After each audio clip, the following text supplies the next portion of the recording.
오늘 창세기 23장을 할 텐데요. 하기 전에 우리가 회개라는 말을 자주 사용하잖아요. 성경에 회개라 하는 것이 두 형태로 나타납니다. 회개는 무슨 회개는 뭘 가리켜서 회개라 그러죠?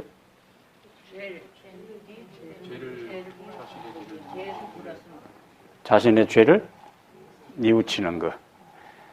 두 회개가 있어요. 하나는 돌아서는 회개가 있고 하나는 뉘우치는 회개가 있습니다. 그러면 뉘우치는 회개와 돌아서는 회개는 어떤 차이가 있는가? 돌아서는 회개는 예수를 믿지 않다가 예수님을 받아들일 때에 일어나는 회개를 유턴하는 회개, 돌아서는 회개라 그렇게 하는 거예요. 이전에는 하나님 의지하지 않고 자기 힘과 자기 인생관, 자기 기준으로 인생을 살아가다가 이제는 내가 하나님 중심으로 살아야 되겠다. 가던 인생의 방향을 완전히 틀어서 하나님께로 향하여 가는 회개를 유턴하는 회개, 돌아서는 회개 그래요.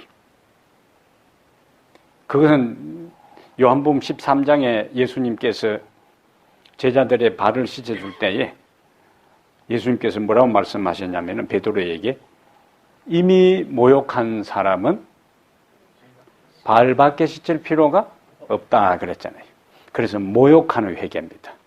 돌아서는 회개, 유턴하는 회개. 예수 없이 살던 인생이 하나님 믿지 않고 살던 사람이 이제는 하나님 믿고 내 인생을 살아야 되겠다 하고 신앙을 고백할 때 경험하는 회개가 유턴하는 회개고, 돌아선 사람이라 할지라도 살다 보면은 넘어질 수 있어요. 실수할 수 있습니다. 그때에 하는 하나님 제가 잘못했습니다 할 때의 회개를 뉘우치는 회개. 그 다음에 예수님의 표현은 발 씻는 회개입니다. 이미 모욕한 사람은 발밖에 씻을 필요가 없느니라 할 때에 그 발 씻는 회개가 바로 뉘우치는 회개예요. 이 두 가지를 우리가 정확하게 신학적으로 이해를 해야지, 많은 경우에 이것이 정리가 안 된 상태에서 두루뭉실 우리가 하는 경우가 많아요. 그래서 교회를 다니지 않는 전도회 때에, 다니지 않는 사람들의 전도회 때 여러분 회개하십시오 할 때의 회개는 하나하나 지금까지 살아온 인생의 세세한 것들을 잘못했다고 하는 게 아니고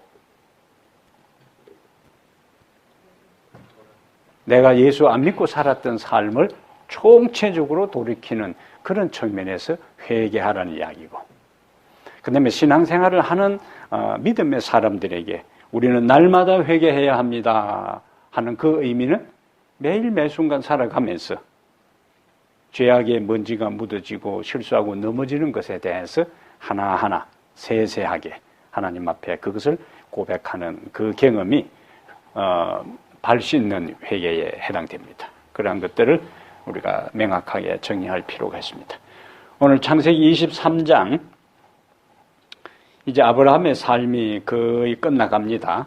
아브라함의 삶이 1차적으로 등장했던 창세기의 중요한 인물인 아브라함의 삶이 이제 거의 막바지 단계에 이르러요. 23장, 사라가 127세를 살았으니 이것이 곧 사라가 누린 햇수라. 사라가 가나안 땅 헤브론 곧 기럇 아르바에서 죽음에 아브라함이 들어가서 사라를 위하여 슬퍼하며 애통하다가 그 시신 앞에서 일어나 나가서 헷 족속에게 말하여 이르되 나는 당신들 중에 나그네요 거루하는 자이니 당신들 중에서 내게 매장할 소유지를 주어 내가 나의 죽은 자를 내 앞에서 내어다가 장사하게 하시오. 헷 족속이 아브라함에게 대답하여 이르되 내 주여 들으소서. 당신은 우리 가운데 있는 하나님의 세우신 지도자이시니 우리 묘실 중에서 좋은 것을 택하여 당신의 죽은 자를 장사하옵소서. 우리 중에서 자기 묘실에 당신의 죽은 자 장사함을 금할 자가 없으리다. 아멘. 우선 6절까지를 여러분들이 읽는다면은 무엇이 포인트예요? 사라가 죽었다. 그 다음에 사라가 죽었으니까 장사를 지내야 되는데 매장할 곳이 없으니까 그 당시에 아브라함이 거주하는 곳의 주인격인 소유자들, 그 땅의 소유주인 헷 족속에게 가서 매장지를 팔라고 요구하는 그 장면입니다. 여기 사라 몇 살에 죽었어요? 재밌는 거는요, 이 성경에 여자가 몇 살에 죽었다고 언급한 유일한 사람입니다. 다른 어떤 사람도 몇 살에 죽었다고 언급하잖아요. 다 남자 위주로 기록해서 우리가 창세기 4장, 5장에도 그 많은 조상들이 등장하는데 첫 번째 아담과 하와 가운데에서도 아담이 930세를 향수하고 죽었더라 그리 나오지 하와는 뭐 죽었는지 살았는지 언급조차 하지 않아요. 그 다음에 계속 조상들의 이야기가 나올 때 부인이 몇 살에 죽었다 전혀 언급하지 않습니다. 성경 전체에서 그래요. 여자가 몇 살에 죽었다는 거 언급하지 않는데 사라는 유일하게 얼마예요? 127세를 살고 죽었다. 이것이 사라가 누린 횟수라. 재밌잖아요. 성경의 저자들이 예외적으로 이렇게 언급하는 것은 상당히 그 사라의 죽음에 대해서 의미를 부여하는 거예요.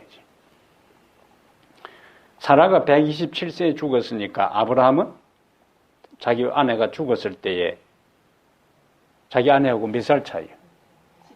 10살 차이니까 137세였을 때 그의 아내가 평생의 반려자 갈대우르를 떠나서 지금까지 오랜 세월 고난의 길에서 슬픔과 기쁨을 함께 나누었던 아내가 잠듭니다.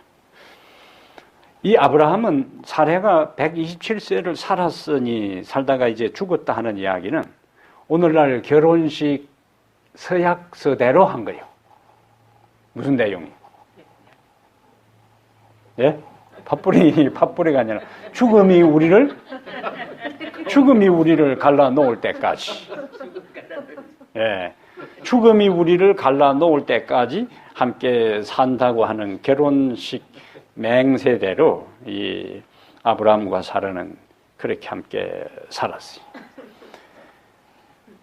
그런데 그 아브라함이 아내의 죽음 앞에서 2절에 보면은 사라가 가나안 땅 헤브론 곧 기랏 아르바에서 죽음에 아브라함이 화장실에 가서 웃었다. 그렇게 안 나오잖아요. 한국의 남자들이 이상하게 자기 마누라 죽으면 화장실에 가서 웃는다는 말이 왜 나왔는지 모르겠어요. 예?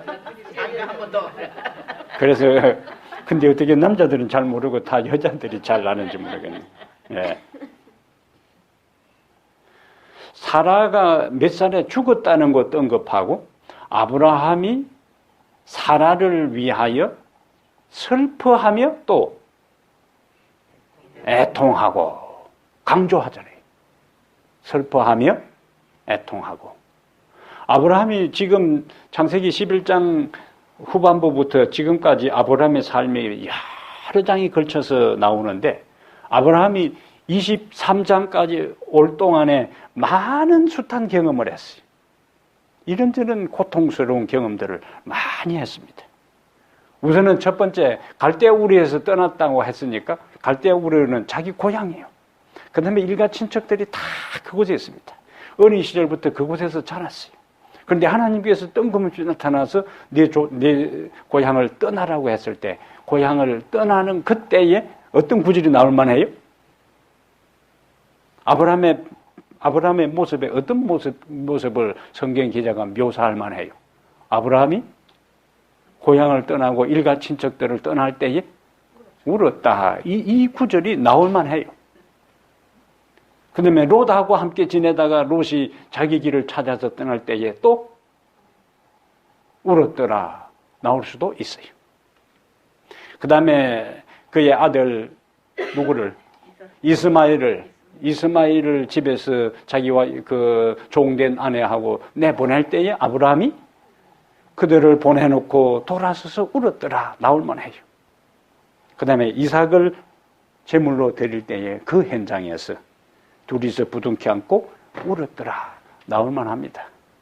그런데 거기에는 아브라함이 울었다고 표현하지 않아요. 그 배경 너머에 아브라함이 울었을 가능성은 있지만은 성경의 기자가 의도적으로 아브라함이 울었다고 표현하지 않았다는 거죠.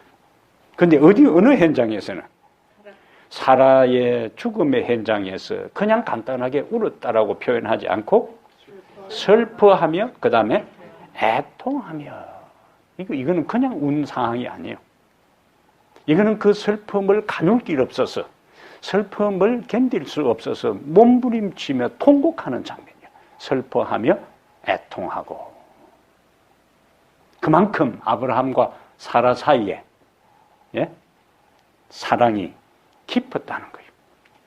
평생의 동반자로서 그 험난한 한 번도 가보지 아니한 그 삶의 길을 둘이가 함께 살아왔거든요.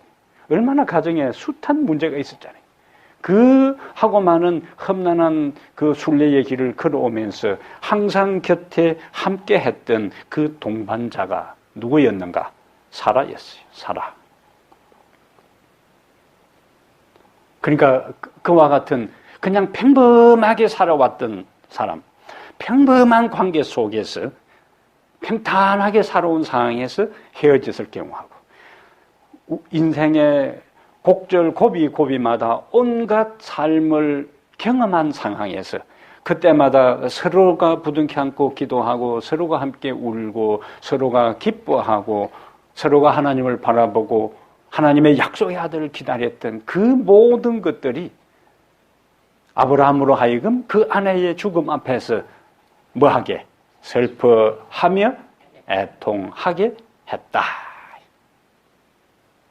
눈물은 보통 이제 어떤 사람이 하는 악의 눈물 하죠. 악의 눈물. 그는 진정성이 없는 눈물, 악의 눈물, 가식적인 눈물.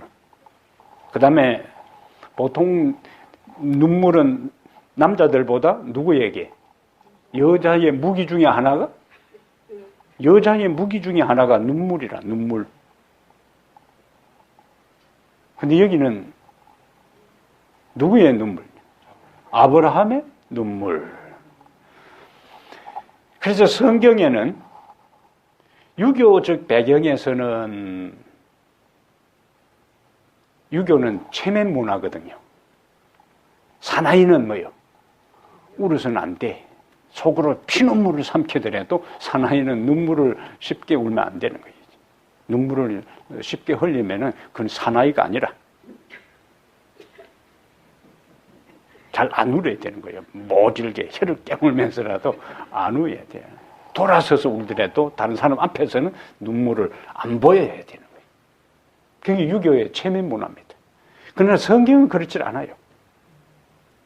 믿음의 조상인 아브라함이 우리가 종종요 장례식장에서 성경의 가르침과 성경의 전체적인 흐름을 잘 이해하지 못하는 사람이 울지 마세요. 부활 때 만날 텐데 왜 우세요? 예? 그 다음에 일반 다른 교회에서는 장례식에 현수막을 뭐라 붙여놓으면 천국 환송 예배 이렇게 해놨어요. 예? 천국 환송 예배. 소천 하늘에서 불렀다 그거지. 천국 환송 예배. 근데 현수막은 천국 환송 예배로 붙여놓고 다 크면 복장 입고 앉아가지고는 노래도 슬픈 노래를 부르고 분위기가 쫙 깔아지네. 그게 안 맞잖아요. 천국 환송 예배 같으면은 그렇게 그렇게 울 필요가 없지. 천국 갔는데. 그러면서 설교는 지금 이미 고 누구 목사님은 천국에 지금 가서 그러면서 또 앞에 앉아있는 미망이는 그 울고 있고 전혀 맞질 않습니다. 그럼 우리가 아브라함은 어떤 사람이라고요? 믿음의 조상이요. 근데 그 믿음의 조상이 아내의 죽음 앞에서 울었다고 성경이 기록하잖아요.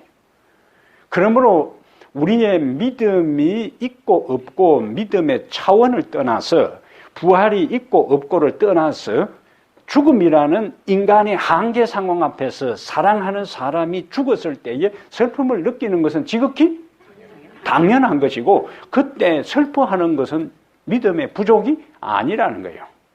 그래서 부활이 있으니까 울지 말라고 붙잡지 말고 실컷 울어야만이 빨리 그 상처에서 벗어납니다. 그 다음에 사랑하는 사람이 죽었을 때에 그 사랑하는 사람을 정서적으로, 의지적으로 떠나보내야 돼요. 그래야 그것을 독립합니다. 어떤 사람은 죽은 아들이나 죽은 아내나 죽은 가까운 사람을 온 사방 사진 다 붙여놓고, 그 다음에 그 물건 쓰던 거 해놓고 머릿속에 항상 그것을 떠나지 못하는 사람이 있어요. 그러면은 독립을 못합니다. 말로 당신은 이제 내가 떠나보냅니다.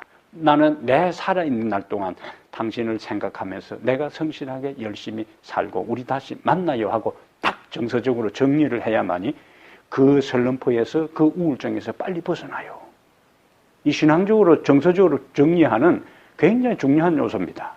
그래서 떠난 사람은 떠난 사람이고 산 사람은 사는 것이고, 그게 매정한 게 아니에요. 그게 삶의 원리다. 떠나보내야 돼요, 정서적으로. 그래야 산 사람은 살아있는 날 동안 살 수 있습니다. 요셉도 그의 아버지, 그의 형제들을 만나서, 처음에는 요셉이 왜냐면은 형제들이 쌀을 그 양식을 구하러 와서 그 총리 얼굴을 고개 들고 볼 수가 없잖아요. 다 고개 숙이고 있으니까, 그리고 통역을 다 세워서 이야기하니까 요셉이 설마 자기들 동생, 자기들이 팔아넘긴 동생이 꿈에도 생각하지 못했네요. 그러다가 요셉이 자기 정체를 드디어 밝혔을 때에 그 형들이 얼마나 놀랐을까요? 놀라면서 두 번째는 뭐예요? 이제 죽었구나. 그래서 우리가 조심해야 되는 거예요. 사람은 언제 어떻게 될지 모르는 거라. 언제 어떻게 될지. 지금 내가 무시하고 멸시하고 인간 취급 안 하는 그 사람이요, 언제 신분이 바뀌어서 어떻게 될지 모르는 거예요. 그래서 우리가 접하는 모든 사람을 예수님을 대하는 마음으로 정성껏 대해야 될 이유가 그 내 자신을 위해서라도 그렇게 해야 되는 거예요. 그때 요셉이 자신의 신분을 밝힌 다음에 요셉이 뭐예요? 통곡했는데 얼마나 크게 울었으면은 그거에 어디까지 들렸다고요? 애굽의 궁전까지 들렸다고요.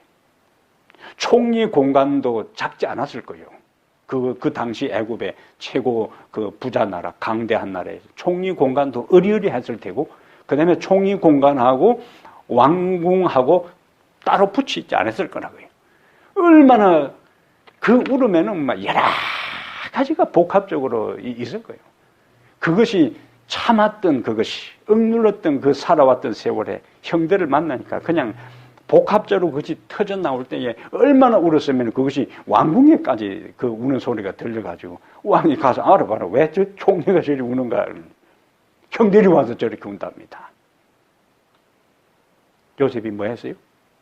울었어요. 그 다음에 그의 아버지 야곱이 죽었을 때에 뭐 했어요? 울었어요. 울었어요. 그래서 우는 거는 절대로 신앙인에게 있어서 부끄러운 일이 아니라는 거예요. 다른 누구 사랑하는 사람이 생각나고 먼저 떠난 사람이 생각날 때에 우는 거는 부끄러운 일이 아닙니다. 다른 사람이 우는 걸 봐도 그것을 다른 생각을 하지도 말고 본인이 그 사람이 생각해서 우는 것은 절대로 성경적으로 부끄러운 일이 아니라는 거예요. 예수님도 나사로의 무덤 앞에서 눈물을 흘리시더라. 요한복음 11장 33절 예수께서 우시더라. 영어 성경에서 가장 짧은 성경절입니다. 두 단어, Jesus wept. 두 단어라, 두 단어. 우리는 예수께서 눈물을 흘리시더라 이렇게 했지만은 Jesus wept. 예수께서 우셨다. 두 단어예요. 성경 전체에서 가장 짧은 문장입니다. Jesus wept. 그 다음에 예수님이 언제 우셨어요? 누가복음 19장 41절에 예수님께서 예루살렘 감람산에서 예루살렘을 내려다 보시면서 예수께서 우시더라. 시대의 소망에는 예수님께서 예루살렘을 내려다 보시면서 우신 것에 대한 것들이 자세하게 그의 심리적인 묘사와 그의 외부적인 모습, 그 다음에 주변 사람들의 반응들을 통해서 자세하게 기술되어 있어요. 예수께서는 이 폭풍에 큰 나무가 흔들리듯이 그렇게 걷잡을 수 없는 슬픔을 예루살렘을 내려다보면서 표현하신 것이 나와요. 그 다음에 그는 겟세마네 동산에서 우셨어요. 절에 가면은요, 대웅전이 있어요. 대웅전. 예? 대웅전 있잖아요. 본부. 웅자가 산의 웅자요. 대웅이라 하는 것은 사내 중에 사내란 뜻이라. 큰 인물, 큰 사람이라는 뜻이요. 대웅.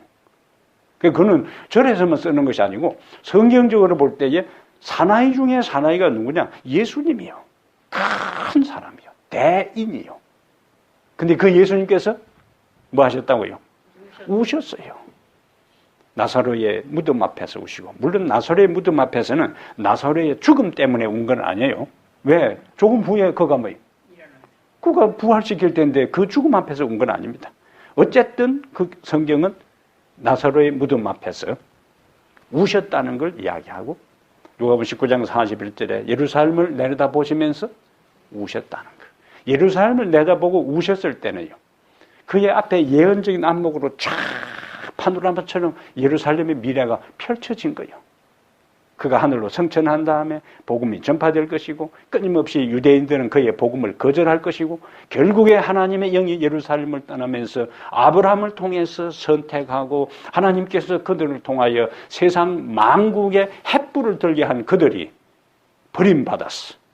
하나님의 영이 감돌았던, 하나님의 영광이 임했던 모든 종교적 본부였던 예루살렘 성전이 황폐해지고 이방인들의 말굽에 의해서 초토화되고, 그리고 수많은 사람들이 인질로 포로로 잡혀가고 살해당하고, 그 다음에 그들이 함께했던 삶의 터전이 불탈 것을 예수님의 예언적인 안목으로 다 보셨어요. 그러한 모든 것이 뭐예요? 예수님을 로 하여금 뭐 하겠다? 눈물, 울음이 터져 나오게 합니다. 끝까지. 그리고는 예루살렘의 멸망을 통하여 수많은 사람들이 살해당하고 비명을 지르고 횡사하는 그것을 바라볼 뿐만 아니라, 그 예루살렘의 멸망은 각시대 대쟁투 챕터 1이 뭐냐면 예루살렘 멸망이에요. 각시대 대쟁투 제1장이 예루살렘 멸망인데, 예루살렘 멸망은 예루살렘 멸망으로 끝나는 것이 아니라 예수님의 그 예언적인 안목은 그 훗날까지, 그리고 역사의 끝날에 끝까지 복음을 거절하고 예수 그리스도의 구원을 받아들이지 않고 끝까지 거절한 자들이 마지막 최후를 마칠 최후의 멸망에 대한 것까지가 예수님께서 예루살렘을 내려다 보실 때에 다 오버랩되고 파노라처럼 펼쳐져서 그로 하여금 통곡의 눈물을 흘리게 했다는 겁니다. 예수님의 눈물은 자신을 향한 연민의 눈물도 아니고 자기가 십자가를 앞두고 했던 그것도 아니에요. 그의 구원의 기별을 끝까지 거절함으로 멸망받을 영혼을 향한 안타까운 그 사랑의 눈물이 바로 그곳에 예수님의 눈에서 눈물로 쏟아져 나온 거예요. 사도 바울도 사도행전 20장 36절부터 38절에 살아가는 자들과 작별할 때에 눈물을 감추지 못했어요. 에베소 교인들을 중간에 선교 여행하다가 에베소 교인들을 지도자들을 불러다가 바닷가에서 그들을 부둥켜 안고 무릎을 꿇고 기도하고 눈물로 작별하는 모습이 나와요. 그러므로 눈물은 결코 약자의 표시나 여자의 무기만이 아니라는 것.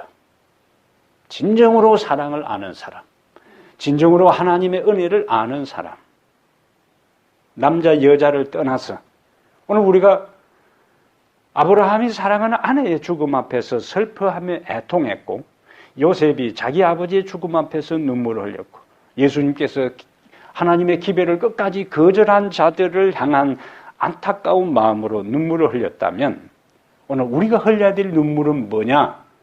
죄에 대한 눈물이요, 회개의 눈물입니다. 하나님의 사랑에 대한 감사와 감격의 눈물이요.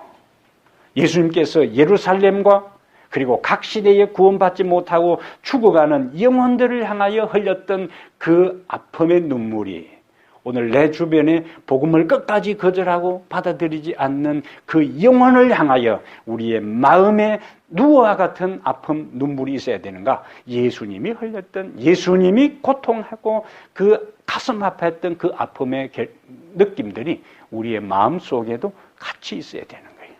그것이 예수를 믿고 예수를 바라보고 구원받은 자들이 경험해야 할 진정한 눈물이 되는 겁니다. 저는 제 기억에서 가장 많이 우선 눈물을 흘렸던 것은 제가 6학년 때 저희 아버지가 돌아가셨는데 그때 마지막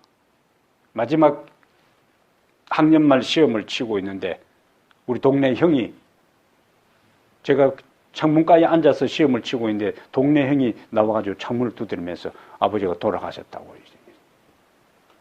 부랴부랴 선생님에게 시험을 중단하고 이야기를 하고는 혼자서 가방도 안 들고 가방도 친구에게 부탁하고 한 2km 되는데 초등학교에서 저희 집까지 와보니까 저희 집에 가까이 오는데 보니까 지붕 위에 저희 아버지 입었던 옷이 이제 있어요. 옛날 시골에는 사람이 죽으면은 그 옷을 1차적으로 지붕에다 올려놓습니다. 그 사람 죽은 표시라. 아, 돌아가셨구나. 그럼 또 먼저 객지에 갔던 형님들이 한 명 한 명 오고 그 다음에 그 주변에 있던 배다른 누님들이 먼저 와 있다가 막내가 오니까 평소에 막 한바탕 울고 이야기하다가 또 한 사람 오면은 뭐요? 그냥 울어. 그냥 멀쩡하다가 누가 한 사람 오면은 또 아이고 또 한바탕 붙잡고 울고 또 딱 그치고 또 한 사람 오면은 뭐요? 예.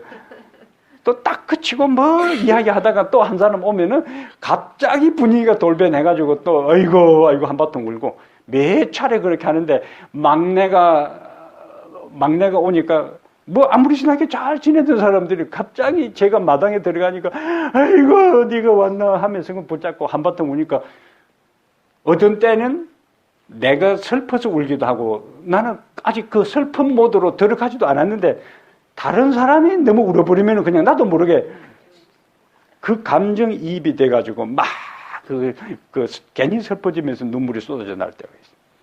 그것이 제 기억에서 가장 그 아버지가 돌아가셨다는 것. 그것이 어린 마음에 굉장한 충격이죠. 중간중간 제 삶의 고비마다 그런 그 눈물, 슬픔, 애통, 그 고통의 경험들이 저의 삶에도 여러분의 삶에도 다 있을 거예요. 근데 성경에 있어서 중요한 메시지는 계시록 21장에 다시는 애통하는 것이나 곡하는 것이나 아픈 것이 다시 있지 아니하리니 다 지나갔음이로라. 그것이 우리에게 희망입니다. 예? 어쩌면 우리가 구원받은 다음에 눈물을 흘릴 수 있을 거예요. 그러나 그 눈물의 내용이, 눈물의 이유가, 눈물의 질이 다른 거라. 이 땅에 있어서는 기쁨과 감동과 감격과 은혜 때문에 흘리는 눈물보다 내 인생이 서러우고 세상이 고달프고 삶이 힘들고 답답하고 어려워서 흘리는 눈물이 많지만은 구원받은 다음에 우리가 예수님 앞에 눈물 흘릴 수 있을 거예요. 그러나 그 눈물은 기쁨의 눈물이고 감격의 눈물이고 그 은혜가 퍽 차서 그냥 저 가슴 깊은 곳에서 밀려오는 주체할 길 없는 그 감동과 감격이 우리로 하여금 그 하나님 앞에 예수님의 손을 붙잡고 그 못자국난 그 흔적, 그 흉터를 보면서 예수님의 손을 붙잡고 우리가 눈물을 흘리지 않겠어요? 그때는 뭐라고 그러겠어요? 예, 예수님, 이 흉터, 이 상처, 이 흔적, 이 고통 때문에 내가 이곳에 오게 되었군요. 아마 그걸 붙잡고, 붙잡고 고마웠어요. 감사했어요. 더 이상 어떻게 표현할 길이 없으니까 인간의 언어로 가슴 속에 밀려오는 그 감동과 감격과 주신 은혜 때문에 나 같은 사람이 구원받은 것은 결국 주님이 이렇게 고통당해서 돌아가셔서 내가 여기 오게 되었군요 하고는 그 손을 붙잡고 그런 눈물을 의미가 있죠. 가치가 있죠. 그때 예수님께서 울지 말라 그러면서 우리의 등을 토닥거리면서 그래 이곳에 오기까지 너희들 고생했다. 응? 오늘 내한테 고맙다고 이렇게 실컷 울고 앞으로는 울 일이 이제 없을 것이다. 아마 어쩌면 우리가 유리바닷가에서 예수님을 상자에 모시고 각 시대에 구원받은 사람들, 엘린조 화이시 초기문집이나 그 정언복음 1권에 보면은 직사각형으로 딱 예수 그리스도를 중심으로 직사각형으로 도열한다는데 그때는 너무 감격스러워서 노래를 부르고 찬양하고 하나님께 영광을 돌리면서도 눈에는 눈물이 흐를 거라는 거예요. 그러나 그것은 의미가 있는 겁니다. 그것은 가치가 있는 거예요. 그때에 그러한 눈물을 흘릴 수 있는 사람은 누가 그렇게 할 수 있는가? 이 땅에서 하나님의 은혜에 감격하고 내 죄에 대해서 회개하고 영혼에 대해서 가슴 아파하고 이러한 것들을 경험한 사람이 비로소 그때에 예수님 앞에서 그런 감동과 은혜와 감사의 눈물을 흘릴 수가 있는 거예요.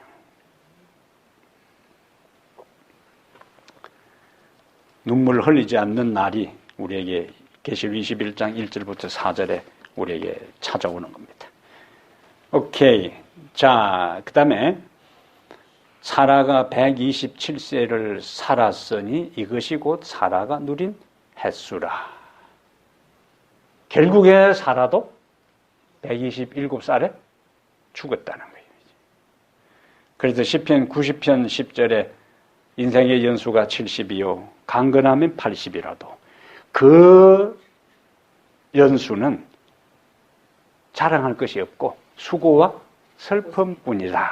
고생의 길이다. 그리고 우리가 신속기간이 날아가나이다. 예외적으로 시편 90편은 다윗이 쓴 것이 아니고 모세가 쓴 시입니다. 시편 90편의 저자는 모세예요. 모세. 한 번 죽는 것은 사람에게 정한 것이다. 피할 길이 없습니다. 누구에게나 공평하게 찾아옵니다. 권력자도 부자도 빈부귀 천남녀 노소를 막론하고 찾아와요. 스티븐 잡스 같은 사람도 수조 원의 돈을 남겨두고 떠났어요. 그 부인만 좋은 일 하고 죽었지. 다 써보지도 못하고 췌장암으로. 그가 돈이 없어 죽은 것도 아니잖아요. 해볼 거 다 해봤잖아요. 그가 마지막에 일반 의술로서 잘 안 되니까 마지막 승부를 건 게 자연치료입니다. 근데 조금 늦었어요. 췌장암 자체가 원래 이 치사율이 높은 암인데다가 또 그 췌장 가운데 어느 부위의 암이 조그만 거기서 어느 부위의 암이 생긴에 따라서 이 손을 쓸 수 없는 세계 최고의 의사들이 달라붙어도 뭐 어쩔 수 없어요. 그 사람이 주어진 운명이에요. 그 사람이 주어진 운명이에요. 그도 죽잖아요. 그래서 죽었다는 표현들에 대한 것들이 이 선종, 서거, 소천, 운명, 돌아가심, 별세 뭐 별별 표현을 다 쓰더라도 결국 한마디로 모든 사람은 다 죽는다는 거예요. 그럼 우리의 희망이 있는 것은 예수님께서 죽으셨지만은 부활하셨다는 거예요. 성경에 핵심적인 메시지가 있습니다. 성경의 핵심적인 메시지 첫 번째, 하나님이 우리를 창조하셨다는 거예요. 그것이 성경의 첫 번째 핵심적인 메시지입니다. 그 하나님께서 우리를 창조하셨다는 메시지는 보통 우리가 성경을 읽고 신앙생활을 하면서 창조 사역이 창세기 1장, 2장에서 끝난 것으로 생각하는데 하나님의 창조 사역은 창세기 1장, 2장에서 끝나지 않고 오늘까지도 지금까지도 계속 진행 중이에요. 하나님의 창조의 능력이 없으면 우리가 살아갈 수가 없지. 우리가 변화되고 우리가 성장하고 영적으로 성숙하는 그 모든 것들이 하나님의 창조의 능력입니다. 그 가장 중요한 첫 번째 메시지는 하나님의 창조. 두 번째는 그 창조하신 하나님이 우리와 함께 하신다는 거예요. 임마누엘 신앙입니다. 첫 번째는 창조 신앙, 두 번째는 임마누엘 신앙, 세 번째는 십자가 신앙입니다. 범죄한 인간을 살리기 위해서 그분이 우리를 위해서 돌아가셨다는 거예요. 그러면 십자가의 신앙 다음에는 뭐가 연결돼야 맞아요? 지금 이야기하는 부활 신앙이에요. 부활 신앙.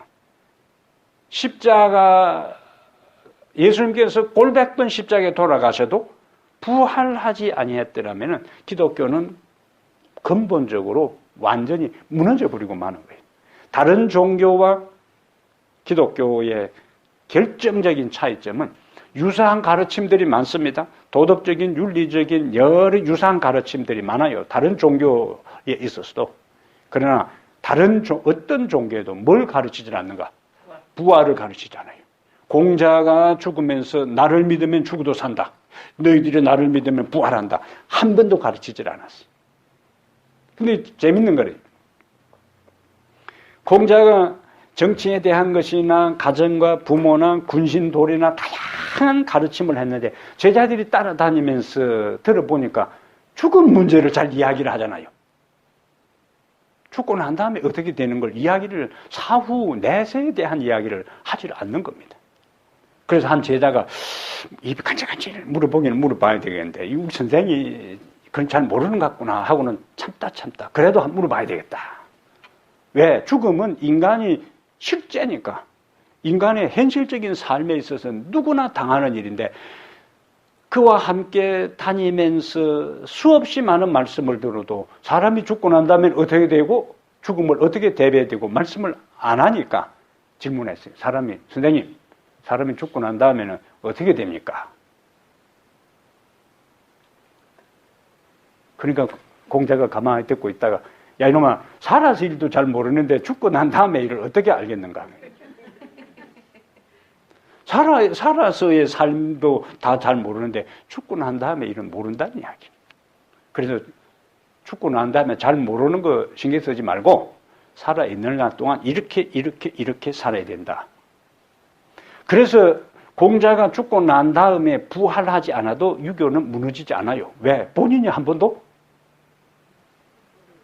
죽고 난 다음에 부활을 본인이 안 가르쳤으니까 그 종교의 기본적이고 근본적인 것이 부활에 대한 것이 없으니까 죽은 그 교주가 살아나지 않아도 문제가 없는 겁니다. 석가도 자기를 믿으면 부활한다고 가르치지 않았어요. 그러니까 불교에 있어서는 부활에 대한 내용이 없습니다. 지금 윤회한다는 그것은 힌두교회의 그 교리적인 것과 연결되어서 윤회 사상이 나온 것이지 불교에 있어서 근본적인 가르침은 사람이 죽고 난 다음에 뭐 어떻게 되는 거 없어요. 그냥 이 세상에 내 속에 있는 불성, 내가 부처야. 도를 통한다는 것은 내 속에 있는 불성. 그게 일반 오늘날 뉴에이지 사상에 있어서는 모든 사람이 다 신이라는 거예요.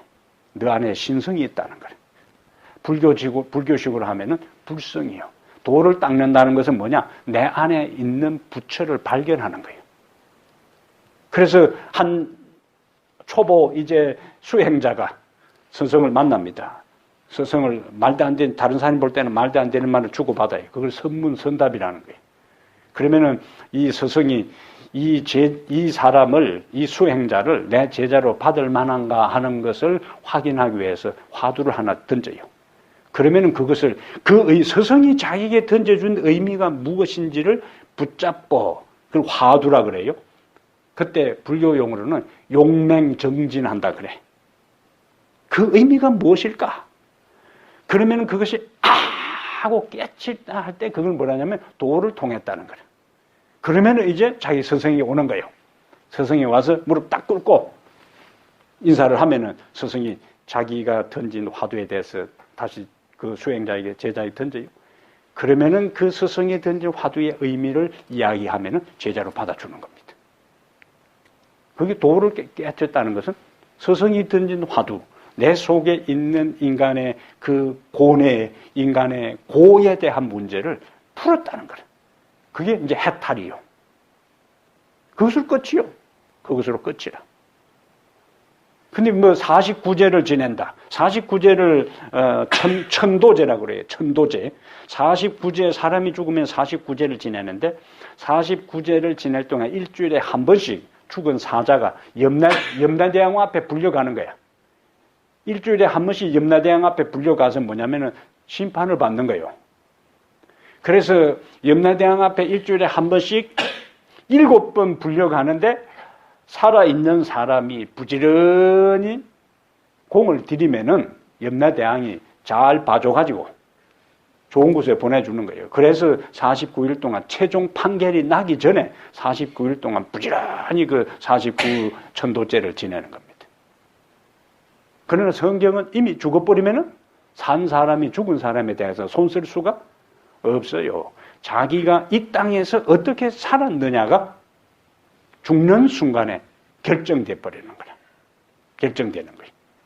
그런데 예수님은 자신이 이 세상에서 사시면서 나는 죽어도 산다고 이야기를 했어요. 3일 만에 부활한다고 말씀하셨어요.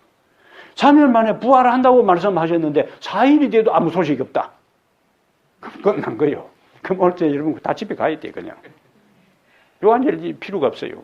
저도 당장 다른 저 풋방을 굽든지 다른 걸로 당장 미약가 장사를 하든지 당장 바꿔요.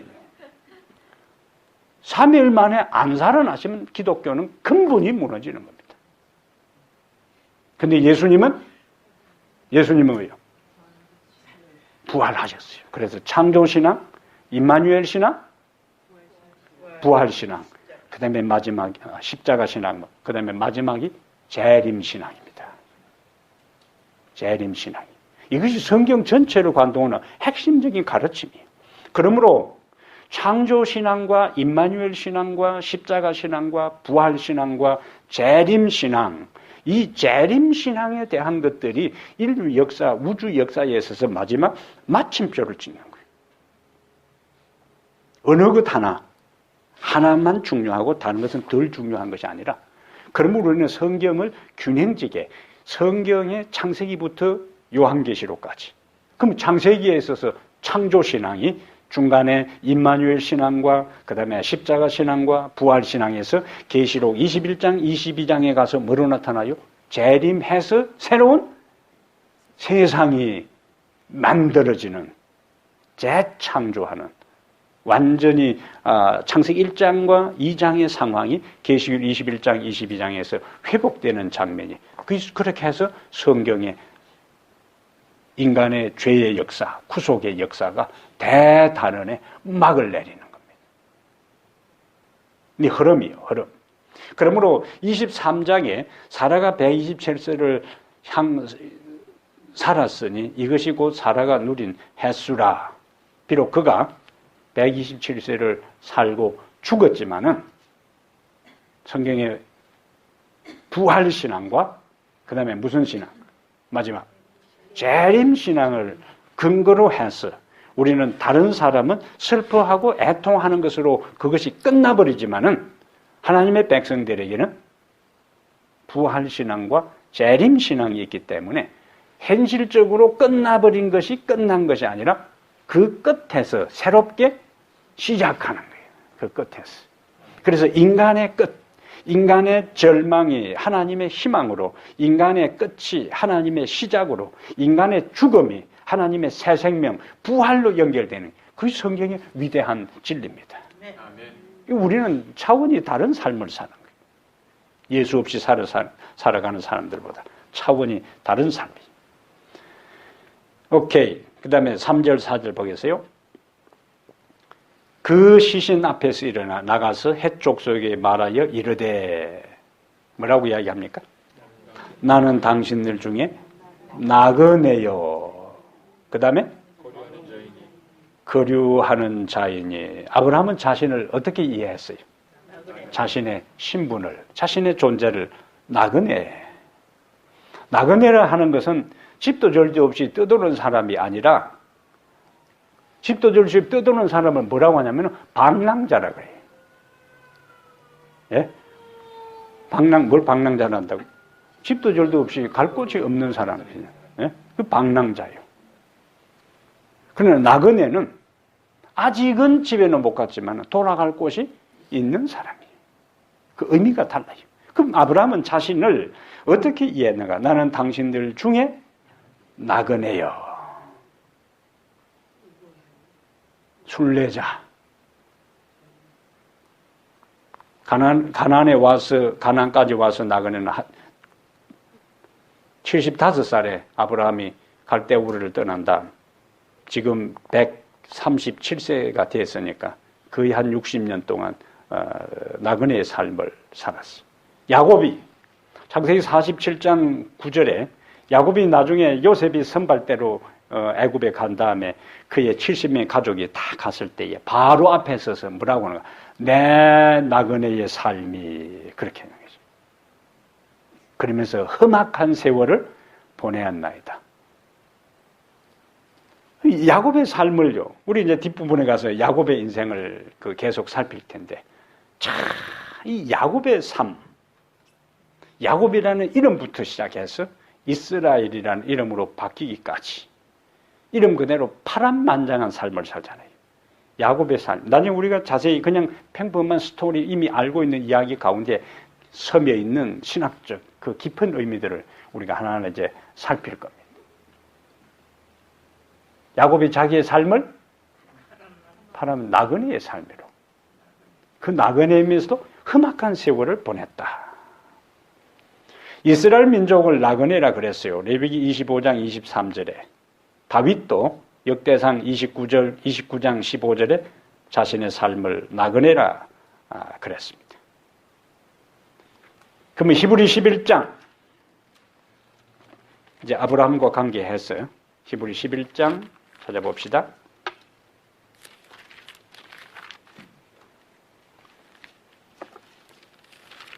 히브리 11장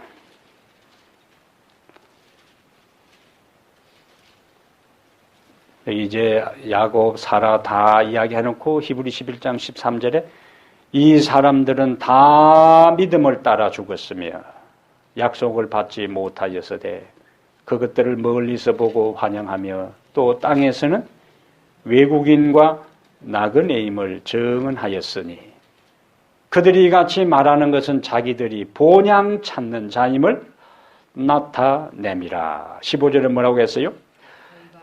저희가 나온 바 본향을 생각하였더라면 돌아갈 기회가 있었으려니와 그들이 이제는 더 나은 본향을 사모하니 곧 하늘에 있는 것이라. 이러므로 하나님이 그들의 하나님이라 일컬음 받으심을 부끄러워하지 아니하시고 그들을 위하여 한 성을 예비하셨느니라. 히브리 11장에 나오는 믿음의 사람들이 자신들을 어떻게 이해했다고요? 나그네로. 그러면 나그네라는 것은 뭘 의미한다고요? 지금은 아직 집이 없지만 돌아갈 집이 있다고요. 그런 의식을 가지고 살아가는 사람이 나그네라. 그런데 그들의 의식 속에 그들이 돌아갈 고향은 자기들이 떠나온 그 고향이 아니라 아브라함이 만약에 갈대우르를 자기의 고향으로 생각했으면은 나이가 들어서 이제 어느 정도 됐으니까 이제 다시는 뭐예요? 갈대우르로 가야 되지요. 그러나 아브라함에게 있어서는 갈대우르를 그가 가야 할 진정한 고향으로 생각하지 아니하고 어디에 있는 거죠? 하늘에 있는 것이 자기가 가야 할 곳으로 생각한 거예요. 그런 사람을 위해서 하나님께서 자, 오케이. 자, 내가 이 땅에 살던 고향이 있어요. 그 다음에 고향을 떠났어. 그러나 내가 인생을 살아가면서 다시 그 고향으로 가지 않고 내가 가야 할 그 고향보다 더 원초적인 본향이 하늘이라고 생각하는 사람들에게는 하나님께서 하늘이 너희들의 진정한 본향으로 생각하는구나 하는 사람들을 위하여 하나님께서 뭐요? 한 성을 예비한다. 하나님께서 아무에게나 그냥 돌아다니는 사람 보고 내가 예비했으니까 오라 하지 않고 내가 가야 할 원초적 고향, 본향이 하나님이 계시는 하늘이라고 생각하고 이 땅을 살아가는 사람을 위해서 하나님께서 한 성을 예비하신다. 얼마나 감사한 일이에요. 예? 그러니까 우리가 여기 이민 올 때는 뭐 이것저것 누가 다 예배해놓고 온 게 아니라 와서 밑바닥에서 했지만은 하늘에 있어서 가서 우리가 장만할 게 없어요. 우리가 할 일은 하나님이 계시는 그곳이 내가 가야 할 곳이라고 생각하고 그곳에 살기에 적합한 사람, 인격, 품성을 준비하면은 나머지 살아가는 것은 하나님께서 다 예비하고 계시기 때문에 얼마나 감사해요. 예? 이렇게 해도 안 가겠다는 사람은 할 수 없어. 그렇게 해도 이 땅에 살아야 되겠다고 하는 사람은 그냥 사는 거예요. 그래도 이 세상이 좋다. 개똥밭에 살아도 이성이 좋다 하는 사람이 있거든요. 예? 개똥밭이라도 이성이 좋다는 사람이 있어요. 그 사람은 이 세상에 그냥 살다가 그냥 끝나는 거예요. 그러나 하나님이 예비한 한 성이 있는 것을 기억하고 내가 할 일은 그 나라, 하나님이 예비한 한 성에 가서 하나님과 더불어 살 사람이 되는 것을 준비하면은 나머지는 하나님께서 다 뭐 하신다? 예비하신다. 아멘. 그래서 삶이 고달프고 고단하고 힘들어도 하나님께서 다 예배해놓고 이제나 저제나 밥해놓고 기다리는 부모님처럼 우리를 기다리고 있는데 그래도 안 간다면 얼마나 하나님께서 속상하고 섭섭하겠냐고요. 손님 초대해놓고 다 하루 종일 했는데 손님이 갑자기 연락 와서 아이고 무슨 사정이 있어서 못 가겠습니다. 어때요? 속상하지요. 준비한 것만큼 정성을 들였던 것만큼 단지 손님이 와서 먹는 음식에 대한 것만 해도 와서 안 먹어주고 사정이 있었다고 다른 걸로 다른 볼일을 우선적으로 생각해서 끝나버려도 속상하고 섭섭한데 하나님께서 아들까지 이 땅에 주셔서 모든 것을 예비해놓고 오기만 오면 된다고 준비했는데도 개똥밭인 이 땅에서 살겠다고 할 때에 하나님께서 얼마나 힘드시겠냐고요. 우리는 이 땅에 대해서 그보다 아브라함과 그의 믿음의 후손들이 걸어갔던 삶처럼 하나님이 예비된 한 성을 바라보며 우리가 살아가는 그와 같은 믿음의 삶이 우리에게 필요한 것입니다. 옛날 제가 시골에 살 때 새마을 운동하면은 동네 스피커에서 노래가 나오는데 최희준이가 부른 하수생 인생은 나그네 길, 예? 그 노래를 얼마나 들었는지 몰라요. 어디서 왔다가 어디로 가는지, 예? 아무도 모른다고요. 구름이 흘러가듯 떠가는 예? 그래서 또 인생은 벌거숭이 근데 그 분위기는요. 그 분위기는 좀 서글픈 분위기입니다. 약간 염세적인. 인생은 벌거숭이 어디로 왔다가 어디로 가는지. 일이 끝나버리는 거예요. 그냥. 예? 희망이 없어. 예? 강물이 흘러가듯 소리 없이 흘러간다. 끝. 더 이상 없어요. 그러나 성경이 말하는 나그네는 그렇게 어디서 와서 어디로 가는지 모르는 삶이 아니고 우리가 어디서 와서 무엇 때문에 살며 어디로 가는지를 아는 삶입니다. 철학의 역사에 있어서 가장 중요한 화두가 세 가지 질문이요. 역사를 통해서 던져진 사상가들에게 던진 세 가지 질문. 인생이 어디서 와서 무엇 때문에 살며 어디로 가는가. 이것이 철학의 핵심적인 질문입니다. 모든 종교가 철학과 사상과 종교가들이 던지는 중요한 질문, 이것에 대한 해답을 얻기 위한 거예요. 사람의 본질이 뭐냐? 인간이 어디서부터 왔느냐? 무엇 때문에 사느냐? 어디로 가느냐? 우리는 이미 하나님께서 우리를 창조해서 이 땅에 사는 것을 아는 사람들이, 그리고 우리가 궁극적으로 어디에 갈 것인가, 우리를 위해서 한 성을 예비한 하늘에 갈 사람들이, 어디서 와서 어디로 갈 것인가를 모르는 사람들이, 강물처럼 흘러가는 인생이 아니요. 하나님이 계시는 그곳으로 목적지가 분명하고 명확하고, 그곳에 우리를 기다리는 주님이 계시고, 우리를 위한 예비된 한 성이 있고, 우리에게 예비된 하늘의 영원한 삶이 있기 때문에 이처럼 확실하고, 이처럼 분명하고, 이처럼 틀림없고, 이처럼 명확한 약속이 어디에 있냐고요. 우리는 이와 같은 확실한 약속을, 하나님의 약속에 기초해서 인생을 살아가는 사람들입니다. 다르잖아요. 삶의 질이. 예? 다른 사람은 삶의 질이 달라요. 우리가 안식일뿐만 아니라 화요일 저녁에 나와서 함께 이렇게 말씀을 배우는 모든 것 하나하나가 하나님께서 예비된 그 나라를 더 그리워하고, 더 사모하고, 더 생각하고, 그리고 준비하고 살아가는 이 땅의 삶을 우리가 준비하기 위해서 하늘에 가서 살기 위한 이 세상에서의 연습, 훈련입니다. 그렇게 한 사람들은 그곳에 있게 될 것입니다. 사라의 죽음 앞에서 한 인간으로서, 한 남편으로서, 그 고달픈 순례의 길에 있어서도 함께 동반자, 함께 동고동락했던 아내의 죽음 앞에서 눈물 흘렸던 한 인간 아브라함의 모습을 우리가 이제 보는 겁니다.